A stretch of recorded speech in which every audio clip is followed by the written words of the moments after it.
maswerte at masagana raw para sa pagnenegosyo ang taong 2011, mga astrologer. Anong negosyo naman kaya ang papatok ngayong taon? Alamin sa pagtutok ni Bernadette Reyes. Bukod sa pagiging full-time na empleyado, negosyante rin si Ken Enda. Pinasok niya ang food court business nitong 2010. Pandagdag kita sa kanyang buwan ng sweldo bilang ahente. Minsan naman wala naman akong ibang ginagawa sa extra time ko. Instead of doing stupid things, kailangan na lang siguro business na lang. Stir-fried noodles, scramble at siomai ang ilan sa mga nausong food court business ngayong 2011. Pagkain pa rin daw ang isa sa mga papatok na negosyo ayon sa Philippine Chamber of Commerce and Industries.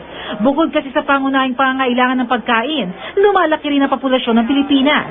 Pati iba't ibang klase ng inumin, papatok din daw lalo na sa summer. Kung first time mo magnegosyo, maaari ka mag-franchise, isang sistema kung saan kumita na ang negosyo o bumenta na ang produkto o serbisyo kaya madaling sundan at palaguin. Sa halagang 21,888 pesos, maaari na makapagsimula ng isang collapsible food court business.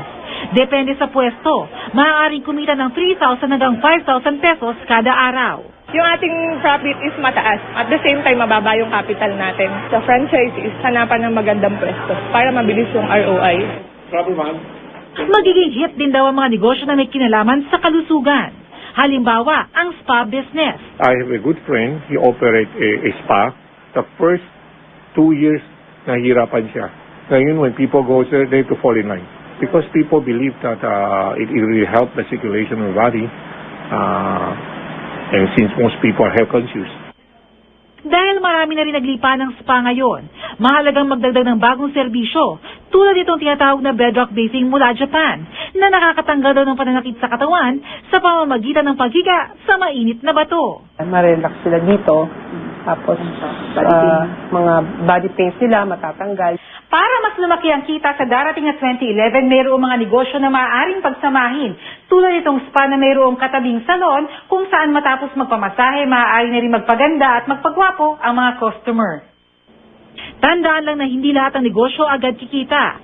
May pagkakataong maaaring malugi, kaya naman kailangan din ng puso ang pagnenegosyo. Pag-isipan nyo rin kung ano yung gusto nyo, yung passion nyo, kung ano yung gusto nyo i-business, kung ano pong food. Lahat naman ng business dapat tinututukan natin kasi hindi magsasucceed ang business kung papabayaan lang natin.